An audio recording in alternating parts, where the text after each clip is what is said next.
I've got a question for you, and I want you to be honest with me. Does your business partnership program go beyond snacks for your postie and contra with your local pub? I hope so. Forrester found out that brands with mature partnership programs grow revenue twice as fast and see 28% of their revenue come from emerging partnerships. I'd love to see your local pub do that for you. To get a kickstart and partner with some of the world's most credible content creators, influencers, mobile apps, and other brands on a performance basis, check out Impact, a technology company transforming the way we do partnerships at scale. Visit impact.com/growth to learn more, or jump back into episode 81, where we hear how Booktopia is driving growth through the power of partnerships.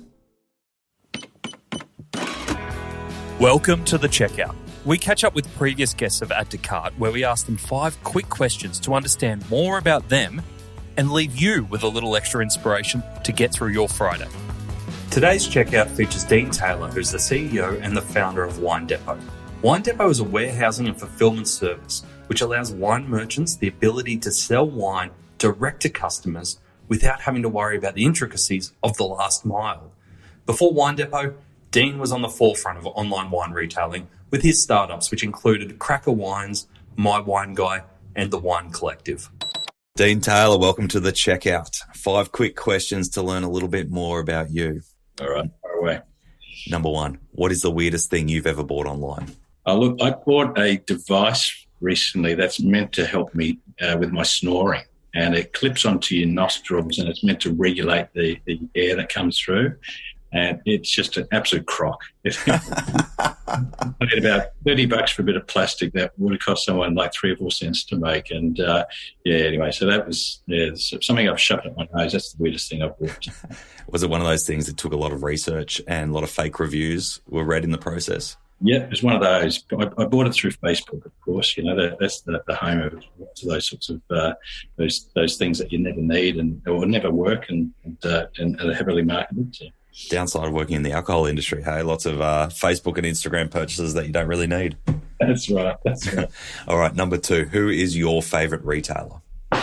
Look, I was thinking about this before, but I think it's got to be Honey Birdette. They do such a good job of combining, sort of lingerie and sex toys and make it all presentable. Presentable enough to appear in a Westfield shopping centre, right? And that's right. And, like if you're looking for a gift for a special girl, then, it's an absolute go-to place. You can't go wrong. And, I just think that the way that they build that brand is fantastic and curate the range and their products are fantastic too. It's a great example because it shows how any product can be brought into the mainstream. Like there's no need for the old school sex shops that they actually look really seedy now when you put it next to a brand like Honey Birdette. Correct, yeah. So I think they've done a fantastic job. That's awesome. Number 3, which retail fad do you wish was history? Look, it's not quite retail. I guess it's being used to retail and promote, but it's TikTok. It drives me nuts. I can't stand it, and every now and then I've got 3 girls, and they try to convince me to do a TikTok, and there's just nothing about that platform I like. I can't wait. I was hoping that when the government brought in the rules around it, it was going to kill it off, but no, it's still going strong, unfortunately. Mate, dads are great content on TikTok. They're everywhere. Number 4, can you recommend a book or a podcast that our listeners should immediately get into? Yeah, look, I think in terms of a book, one that springs to mind is Seth Godin's This is Marketing. I just think it's absolute gold for anyone in business, and not don't even really have to be in business. I think there's just lots of learnings in there, but certainly for anyone who's driving an online business. I know it's not a podcast, but I've recently joined Clubhouse and been dropping in some really interesting conversations there. And I think that's the future of podcasts, in that app. So I don't know if you've had a chance to look at it yet, but if not, let me know and I'll send you the invite. But it's fantastic. Brilliant. So you're anti-TikTok, pro Clubhouse. I've signed up and I've been in there, listened to a couple of things, but my attention span just isn't there.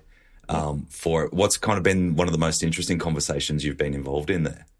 Oh, look, to be honest, it's actually not so much the conversation. It's just a particular one. It's just the whole medium. I can see so much potential for it. And, I just think that, as it diversifies, and build off in streams, I think, and you find your community, I think you'll be able to tap into some amazing, some topics and discussion for it. So, absolutely. Number 5. Finish this sentence. The future of retail is mobile. And look, I just think we all live on our phones, right? And it's I think I've spent a bit of time in China in the last couple of years, and just the way that they've embraced mobile up there is phenomenal. I mean, we've had almost a bit of a step change with what's happened with COVID and QR codes in this country, but the way that venues embrace them now to display menus and make ordering and payments easier. We're not quite where they are with WeChat, and the ability to. I mean, geez, you drive into a car park in China, and it'll recognise your face from your WeChat account, and it'll just bill the parking, straight to your WeChat account as well. So, but I think, definitely mobile, and I think for digital marketing in particular, I think we haven't really embraced it in the way it has in other countries as a retail tool, and I think we're going to see a lot more of that over the coming year or two. Yeah, it's a great point. Reimagining how we use mobile, not just taking old experiences and trying to jam them into the mobile. Yeah, true. Very, very true. Yeah. Brilliant. Dean, thank you very much for sharing. My pleasure. Thanks again. To hear more from Dean, jump back into episode 68, where Dean shares his tips on how to get the most out of your technology, including AI and headless commerce models. Dean also shares a brilliant story around a thug and a broken bottle of wine from the 1800s. Also, for those who do enjoy a drop, he shares his favourite wines that he's discovered and is currently enjoying. Cheers to that. Thanks for listening, and until next time, keep adding to cart.